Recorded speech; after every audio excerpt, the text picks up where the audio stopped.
Shri V Padmanabhan, ആയുധ ശേഖരണം, തീവ്രവാദത്തിനായി fund ശേഖരിക്കൽ, യുവാക്കളെ തീവ്രവാദത്തിലേക്ക് ആകർഷിക്കുക, കേഡർമാരെ സിറിയയിലടക്കമുള്ള രാജ്യങ്ങളിലേക്ക് അയച്ച് പരിശീലിപ്പിക്കുക, ഇതെല്ലാം നടത്തുന്നതിലുപരി കേരള രാഷ്ട്രീയത്തിലേക്ക് ഒരു ചുവടുവയ്പ് കൂടി നടത്തുക എന്നതിൻ്റെ അടിസ്ഥാനത്തിൽ SDPI എന്ന സംഘടന മുഖേന രാഷ്ട്രീയ സാമൂഹിക പശ്ചാത്തലങ്ങളിലേക്ക് കൂടി അവർ കടന്നുകയറുന്നു, രാഷ്ട്രീയ ഇടപെടലുകൾ നടത്തുന്നു, പല തെരഞ്ഞെടുപ്പുകളിലും അവരുടെ സ്വാധീനം എന്ത് എന്നുള്ളത് തെളിയിക്കുന്നു. അവിടെയൊക്കെ മൃദു സമീപനം വച്ചു പുലർത്തുന്ന ഇടത് വലത് മുന്നണികളെയും നമ്മൾ കണ്ടതാണ്. അങ്ങനെ അവർ പടിപ്പടിയായി തങ്ങളുടെ ഭീകരവാദം രാജ്യത്ത് ഉടലെടുക്കാം, പ്രാവർത്തികമാക്കാം എന്നുള്ളതിൻ്റെ അടിസ്ഥാനത്തിൽ മുന്നേറുമ്പോൾ കൃത്യമായ നിരീക്ഷണം കേന്ദ്ര ഏജൻസികളുടെ ഭാഗത്തു നിന്നും ഉണ്ടായിരുന്നു. അവർ മുന്നറിയിപ്പ് സംസ്ഥാന ആഭ്യന്തര വകുപ്പിനൊക്കെ നൽകിയതാണ്. പക്ഷേ അവിടെയൊക്കെ കാണിച്ച ലാഘവത്വം, മൃദു സമീപനം അതുതന്നെയല്ലേ ഈ വർഷങ്ങൾ നീണ്ട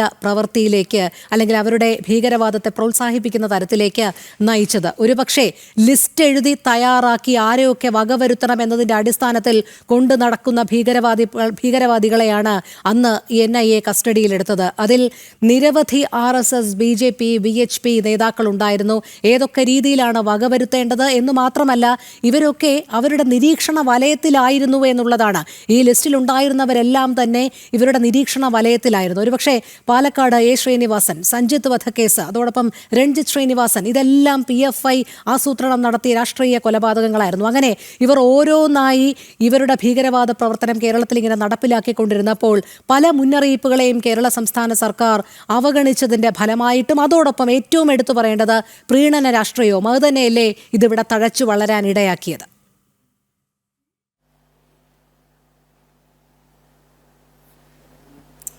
2007-08 കാലഘട്ടത്തിലാണ് ഈ ISIS റിക്രൂട്ട്മെൻറ്റ് കേരളത്തിൽ പുറത്തു വരുന്നത്.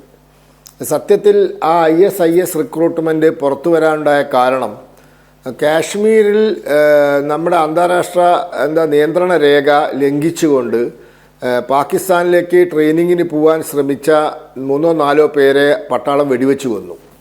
അപ്പോൾ അവരുടെ ശവശരീരത്തിൽ പരിശോധന നടത്തിയ സമയത്ത് ഒരു ദക്ഷിണേന്ത്യയിലെ ഭാഷയിൽ എഴുത്തുള്ള ബസ് ടിക്കറ്റ് കിട്ടി.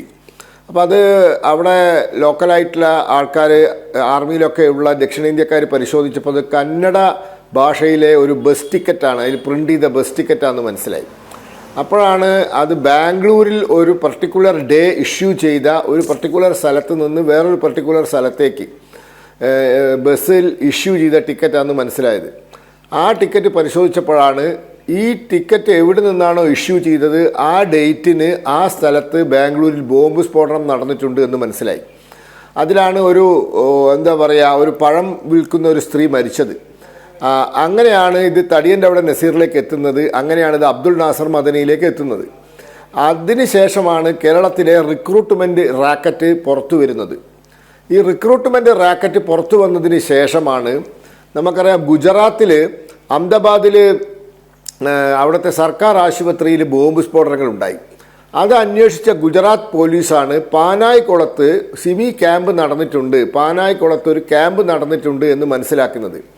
അവർ ഇൻഫർമേഷൻ കൊടുക്കുമ്പോഴാണ് പാനായിക്കുളത്ത് ഇങ്ങനെ ഒരു ക്യാമ്പ് നടന്ന വിവരം കേരള പോലീസ് അറിയുന്നത്. അതും മാത്രമല്ല, കണ്ണൂരിൽ ഈ ഇവരുടെ ആയുധ പരിശീലന കേന്ദ്രം അത് NIA റെയ്ഡ് ചെയ്ത് പിടിക്കുകയാണ്. കൂത്തുപറമ്പിൻ്റെ അടുത്തൊരു മലമുകളിൽ നടന്ന ആയുധ പരിശീലന കേന്ദ്രം കേരള പോലീസ് പോലും അറിയാതെ NIA റെയ്ഡ് ചെയ്ത് പിടിച്ചതാണ്. അതോടുകൂടിയാണ് കേരളത്തിലെ വിശാലമായ രീതിയിൽ നടന്ന റിക്രൂട്ട്മെൻറ്റ്. കേരളത്തിൽ 44ഓളം ആളുകൾ റിക്രൂട്ടഡായി പോയിട്ടുണ്ട് എന്നാണ്. അതിൽ നിമിഷപ്രിയ വരും. അവരിപ്പോൾ അഫ്ഗാനിസ്ഥാനിൽ ജയിലിലാണെന്നാണ് മനസ്സിലാക്കുന്നത്.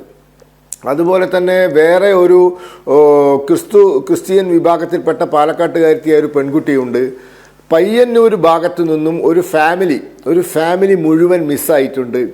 അങ്ങനെ നിരവധി ആൾക്കാർ ഈ കേസിൽ ഉൾപ്പെട്ടിരുന്നു. പലരും മിസ്സാണ്. ഏതാണ്ട് 44 പലരും സിറിയയിൽ വെച്ചും അഫ്ഗാനിസ്ഥാനിൽ വെച്ചൊക്കെ വധിക്കപ്പെട്ടതായിട്ട് വാർത്തകൾ വന്നിട്ടുണ്ട്.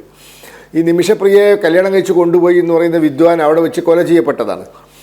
അതുകൂടാണ്ട് ഈ തരത്തിൽ റിക്രൂട്ട്മെൻറ്റ് നടത്തിയ ആൾക്കാരെ NIA കേസ് ഉൾപ്പെടുത്തുകയും റിക്രൂട്ട്മെൻറ്റ് കേസ് ഇവിടെ NIA കോടതി വിധി പറയുകയും ചെയ്തതാണ്. ഇതിൻ്റെയൊക്കെ പിന്നിൽ പ്രവർത്തിച്ചത് അന്നത്തെ NDF-കാരാണ്. പിന്നീടാണ് NDF 2012 കോഴിക്കോട്ട് വെച്ച് നടന്ന ഒരു സമ്മേളനത്തിൽ വെച്ച് അവർ കേരളത്തിലെ NDF-ഉം തമിഴ്നാട്ടിൽ പ്രവർത്തിക്കുന്നതിൻ്റെ മക്കൾ എന്തോ ഒരു സംഘടനയാണ്, ചില പേരിപ്പോൾ കിട്ടുന്നില്ല, അതോടൊപ്പം കർണാടക ഫോറം ഫോർ ഡെമോക്രസി എന്ന് പറയുന്ന ഒരു സംഘടന, ഇവരൊക്കെ സമാന ചിന്താഗതിക്കാരായ തീവ്രവാദ സ്വഭാവമുള്ള സംഘടനകളാണ്. ഇവരെല്ലാം കൂടി ലയിച്ചിട്ടാണ് പോപ്പുലർ ഫ്രണ്ട് ഉണ്ടാക്കിയത്. അതിനുശേഷമാണ് പോപ്പുലർ ഫ്രണ്ട് അവരുടെ ഒരു രാഷ്ട്രീയ സംഘടന SDPI ഇവിടെ കേരളത്തിലൊക്കെ അതുപോലെ തന്നെ മറ്റു സംസ്ഥാനങ്ങളിലൊക്കെ ഇപ്പോൾ പ്രവർത്തനമുള്ളത്. അവർക്ക് കാര്യമായ വേരോട്ടമുള്ള ഒരു സംസ്ഥാനം കേരളമാണ്. പിന്നെ ദക്ഷിണ കന്നഡയിൽ ബെൽത്തങ്ങാടി, മംഗലാപുരം പോലുള്ള ചില മുനിസിപ്പാലിറ്റികളിലും കോർപ്പറേഷനുകളിലും അവർക്ക് സാന്നിധ്യമുണ്ട്. അപ്പോൾ അവരാണ് ഈ തരത്തിലുള്ള രാഷ്ട്രീയ സ്വാധീനം ചെലുത്തിയത്. അതിനുശേഷമാണ് ഇവരുടെ തീവ്രവാദ പ്രവർത്തനവും ഇവരുടെ പലതരത്തിലുള്ള വിദേശ ഫണ്ടിങ്ങും അതോടൊപ്പം റിക്രൂട്ട്മെൻറ്റും റാഡിക്കലൈസേഷനും ഒക്കെ മനസ്സിലാക്കിയ NIA 2022 ഒരു ദിവസം രാത്രി സെപ്റ്റംബർ മാസം 22-ാം തീയതി രാത്രി കേരളത്തിൽ ഉൾപ്പെടെ ഇന്ത്യയിൽ ഏതാണ്ട് 100-ലധികം PFI നേതാക്കന്മാരെ വീട്ടിൽ റെയ്ഡ് ചെയ്യുകയും, ഞാൻ മനസ്സിലാക്കുന്നത് കേരളത്തിൽ 25ഓളം ആളുകൾ, കേരളത്തിൽ മാത്രം, അതിൽ ആ 100-ൽ 25 കേരളത്തിലാണ് അറസ്റ്റിലായിട്ടുണ്ട്. 2 കേസാണ് അവരെ പേരുള്ളത്. ഒന്ന് റിക്രൂട്ട്മെൻറ്റ് കേസും ഒന്ന് ഫോറിൻ ഫണ്ടിങ് കേസും. ഫോറിൻ ഫണ്ടിങ് കേസ് ഡൽഹി കോടതിയാണ് വിചാരണ ചെയ്യുന്നത്. റിക്രൂട്ട്മെൻറ്റ് കേസ് കൊച്ചിയിലെ NIA കോടതിയാണ് വിചാരണ ചെയ്യുന്നത്. ഇതിൻ്റെ ഒരു മറ്റൊരു എന്താ പറയുക സങ്കടകരമായ കാര്യം, ഇതൊക്കെ സംഭവിച്ചിട്ടും SDPI-യുമായി ഒളിഞ്ഞും തെളിഞ്ഞും രാഷ്ട്രീയ ബാന്ധവത്തിന് കേരളത്തിലെ 2 പ്രധാനപ്പെട്ട മുന്നണികളായ ഇടതുമുന്നണിയും വലതുമുന്നണിയും തയ്യാറായിട്ടുണ്ട്. കേരളത്തിൽ കഴിഞ്ഞ 2020 പഞ്ചായത്ത് ഇലക്ഷന് ശേഷം പത്തനംതിട്ട ജില്ലയിലെ കാട്ടാങ്ങൽ പഞ്ചായത്ത് ഉൾപ്പെടെയുള്ള ചില തദ്ദേശ സ്വയംഭരണ സ്ഥാപനങ്ങളിൽ SDPI-യുടെ സഹായത്തോടെ ഇടതുമുന്നണി ഭരണത്തിലെത്തിയിട്ടുണ്ട്.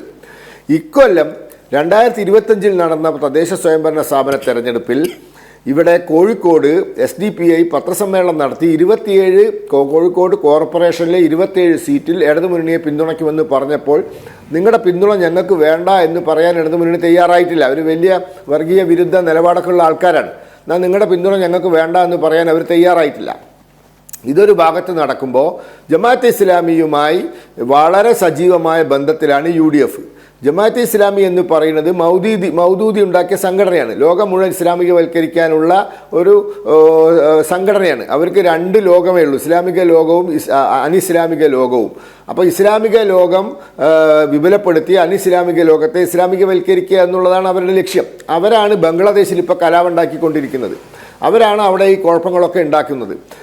അപ്പോൾ ഇത്തരത്തിലുള്ള സംഘടനകളെ കേരളത്തിൽ ദൗർഭാഗ്യകരമെന്ന് പറയട്ടെ 2 മുന്നണികളും ഇവർ മാറി മാറി ഇവരെ രഹസ്യമായും പരസ്യമായും ഇവരുമായി ബാന്ധവത്തിൽ ഏർപ്പെടുകയാണ്, തെരഞ്ഞെടുപ്പ് സഖ്യത്തിൽ ഏർപ്പെടുകയാണ്, ഇവരെ വോട്ട് വാങ്ങുന്നുണ്ട്, ജയിച്ചു വരുന്ന ഇവരുടെ മെമ്പർമാരുടെ പിന്തുണ തദ്ദേശ സ്വയംഭരണ സ്ഥാപനങ്ങളിൽ വാങ്ങുന്നുണ്ട്, ഭരണത്തിലെത്താൻ ഇവർ ശ്രമിക്കുന്നുണ്ട്, അതിലൊരു പരിധിവരെ അവർ വിജയിക്കുന്നുണ്ട്. അപ്പോൾ ഇതാണ് പ്രശ്നം. കേരളത്തിലെ സംബന്ധിച്ചിടത്തോളം പ്രശ്നം ഈ തരത്തിലുള്ള സംഘടനകളെ അകറ്റി നിർത്താനും ഇത്തരത്തിൽ വിദേശ സഹായത്തോടു കൂടി കേരളത്തിലും ഇന്ത്യയിലും തീവ്രവാദ പ്രവർത്തനം നടത്തി കുറേ ചെറുപ്പക്കാരെ, പ്രത്യേകിച്ച് മതന്യൂനപക്ഷ വിഭാഗത്തിൽപ്പെട്ട മുസ്ലിം വിഭാഗത്തിൽപ്പെട്ട ചെറുപ്പക്കാരെ അവരെ ബ്രെയിൻ വാഷ് ചെയ്ത് തീവ്രവാദത്തിൻ്റെ വഴിയിലെത്തിച്ച് അവരെ കുഴപ്പത്തിലാക്കി അവരെ ജയിലിലെത്തിക്കുന്ന പരിപാടിയാണ് നടത്തുന്നത്.